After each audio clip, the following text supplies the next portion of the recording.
Hello, everyone. Thanks for joining. My name is Bill Kessler.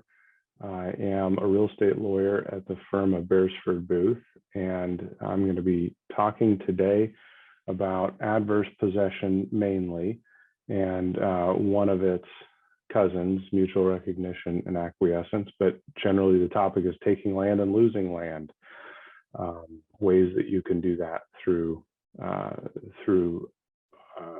occupying land. So I've got this picture here on the right, which is actually an aerial photo with the GIS property overlay lines on there from an adverse possession case I litigated several years ago.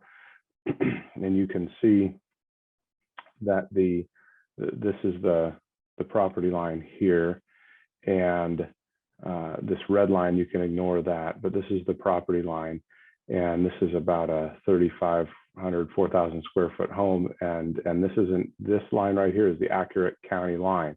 This house actually, these are giant lots in Snohomish. They're like 5-acre lots in Snohomish, and this house obviously straddled the property line. I don't know how they managed to build it like that or get it permitted like that, but there it is. So there's a huge encroachment, and I'll use this as our example. So what's adverse possession?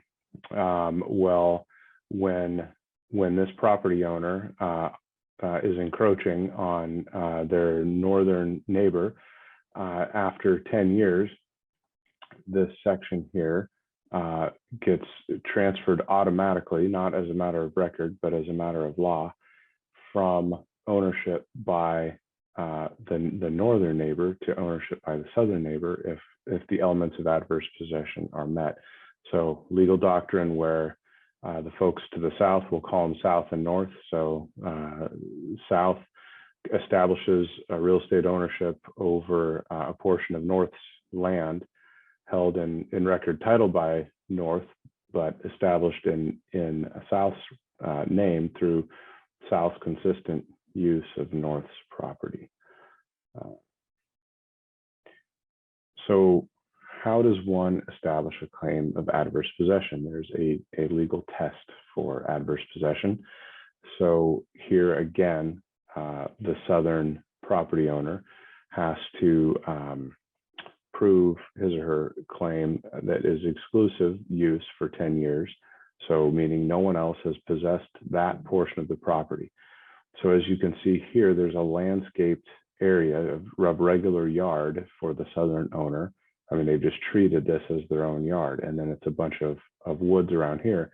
So the southern owner did not exclusively use any of these trees, but did of course use this red strange shape here because that's their yard and then their house. So certainly this northern neighbor whose house is over here did not use the land or the yard of the southern neighbor. So we have exclusive use by south. We've got actual and uninterrupted use. So yes, they did use it. There was no break in the use. They've landscaped this. The house is there. This is about as clear a case of adverse possession as we can get, which is why I'm using it as an example. There are lots of examples that are not this clear, but this one is. So you've got no break in possession for the entire 10 years. So open and notorious, meaning it's obvious that they're using it. So an example of not open and notorious might be a pipe underground, something like that. It's not obvious that land is being used. Or it might be like an area that kids play, but you can't tell glancing at it. If they're just playing in the woods, maybe they played in the woods every day, but you can't tell glancing at it that they're doing it. That might not be open and notorious. Then let's see, although there's an argument that it would be because it's obvious when they're there playing. And then hostile. So hostile doesn't mean anybody's mean to anybody. It just means that South used this northern chunk in the manner of what they call a reasonable true owner. And the way I always say you would know if someone's using that property in the manner of a reasonable true owner is if South would say, or if North would say, hey, and if North knew about this encroachment, which of course they didn't understand this was going on until way after 10 years had come and gone. But if a normal person in North's shoes would look at that and say, hey, you're on my property, get off my property. That's kind of an easy way to know that South is using that property in the manner of a reasonable true owner. So it's not a neighborly accommodation. So it's not something that where it's occasional use where they take the garbage cans every now and then around that way, even though they sometimes take their garbage cans a different way. It's South's use of that area as taking full ownership of that property, to use it a pretty simple way of putting it. So again, this is about as clear of example as you can have a fully landscaped yard and half a house. I mean, they're treating it like their own. And then the other key is without initial permission. And that's one that gets, as a practical matter, in practice, that's a difficult one to prove. And it's a common defense, and it's a difficult one to prove. So South had to have been doing all of this without permission from North. Now, this is obvious because their house is there. But let's say a more common example would be a portion of yard. Let's say the whole house was south of the line, and the yard was a portion of the yard was north, or they had extended a portion north, and the northern neighbor said, yeah, you can do that. That's really my land, but I'll give you it's basically a revocable license. I'll let you use a portion for your yard until I don't like it anymore. So that's a common defense. In practice, I think it rarely happens, but it's one that people tend to throw out there as a defense. And oftentimes you'll find the adverse possession has started in the 70s or the 80s or something like that. And they're going back and trying to find typically elderly folks to say, oh, I let Bob start using that land back in '83, and before he ever started using it, I gave him permission. So that's the initial permission sort of wrinkle to adverse possession. So again, you have to establish this use right here for 10 years, or it's 7 years if you're paying taxes on it. So if for some reason you're occupying someone else's tax parcel and you're paying taxes as if it were your tax parcel, you shrink that claim to 7 years, or that timeline to 7 years from 10 years. It's pretty uncommon to see that. I've seen it a couple of times, but pretty uncommon.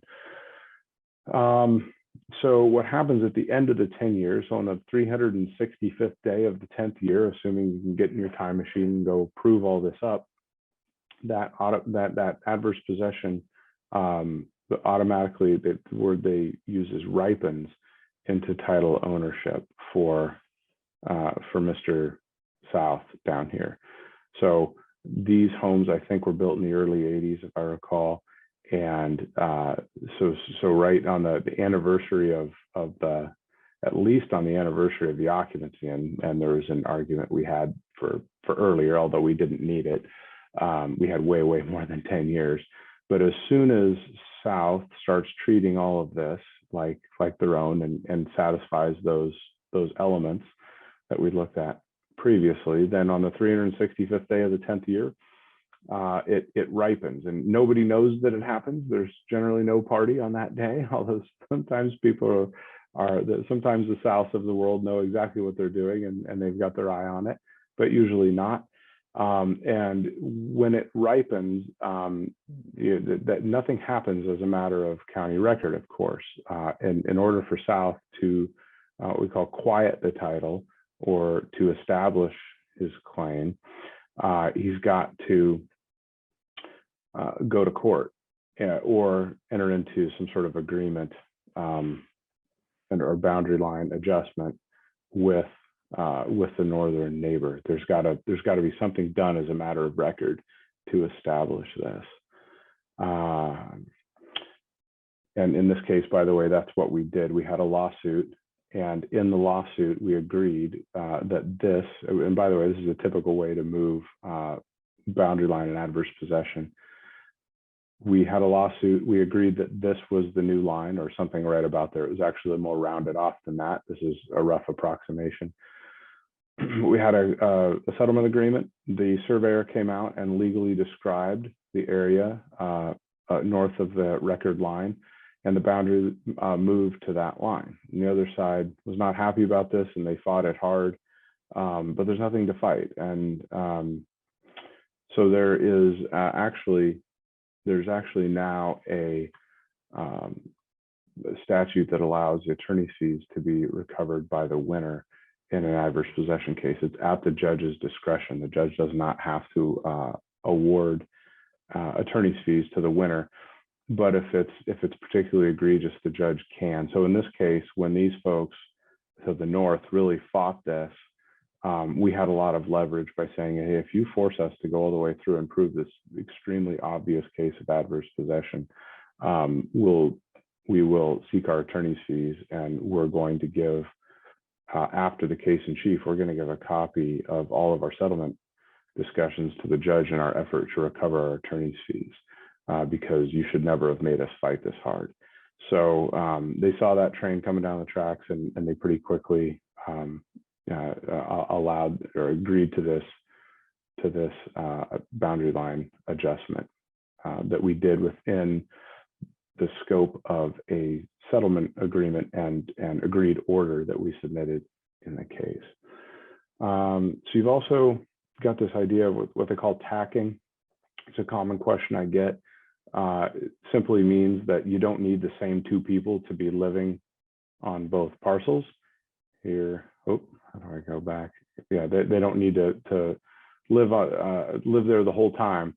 You can have various different neighbors or different owners owning both parcels, and so long as everyone's used it in the same way, then each successive owner gets to tack on to his predecessor's 10-year period. So that's and tenants can also, so even if you don't have an owner-occupied property, if the tenant's in there using it the same, the tenant can tack on as well to get to your 10 or 7 years.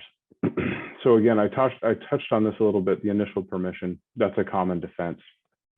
Again, I think not it's the silver bullet, but it's also very frequently difficult to prove, and I think also very frequently false. I mean, how often do people have this conversation where one party says, yeah, go ahead and use a portion of my land, and I get to take it back anytime I want, and that's our deal. I mean, it's hearsay. Oftentimes people who had that conversation are deceased. Their testimony is barred under what's called the dead man statute in Washington. There's all kinds of evidentiary problems with that argument, but it's one that you see trotted out a lot.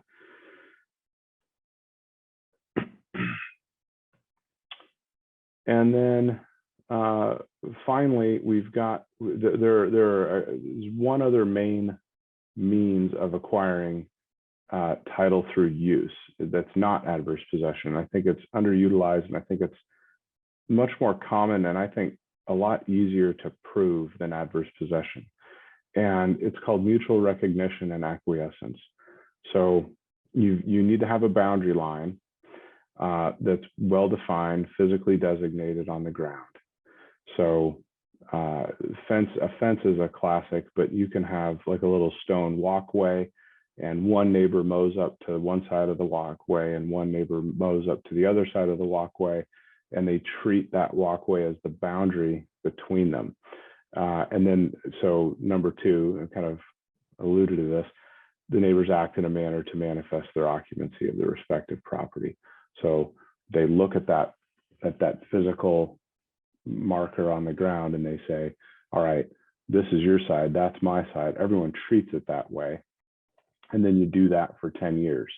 So you kind of get out of these a little bit more stringent elements of adverse possession, and it allows a court to really just look at it, and allows the testimony to be look at the situation on the ground, Your Honor. This is a very, these are clear, even, clean lines. This, especially in a suburban or urban residential context, which is where we often see this. I mean, adverse possession, a lot of adverse possession is really made for the rural context, where you've got giant areas of land that, and one person might have grazed cattle there, and the other guy doesn't even know he owned it for 30 years. So it lets that use ripen into ownership. Well, it's the same law that applies in the urban context, but oftentimes the rigid test of adverse possession is really not the applicable one. It's really, look at this physical boundary on the ground, and the testimony is that everyone treated that as the boundary line, and they maintained and they did things over the years that manifested their treatment of that, and their acknowledgement that they recognized that physical boundary was the boundary. They may or may not have known where the record boundary was. Maybe they knew, maybe they didn't. But they treated it. They treated this line. They recognized this line, and then they acquiesced to that line as the actual boundary line. So mutual recognition, acquiescence, not as well known as adverse possession. Still need the 10 years. But I think it's a lot better means to get from A to B, especially in urban and suburban contexts. The stone walkway, or the little, maybe there's just a little decorative lattice fence or something like that. Mutual recognition and acquiescence. Okay. Questions, let me know. This is the kind of thing that we here at the firm deal with, that I deal with and my associates do as well. We litigate these cases on a regular basis. We also move boundary lines by agreement. Perhaps there's a dispute, perhaps there's not really a huge dispute, but instead there's an immediate settlement of that dispute by the parties. Either way, we do a lot of this kind of boundary line work and settling issues between neighbors having to do with their boundary lines, and that might be in the very tight urban context, and that could be also in the larger suburban context, like these folks' 5-acre lot, and it could even be in an agricultural context. So please call anytime. Here's our contact information, and thank you for joining.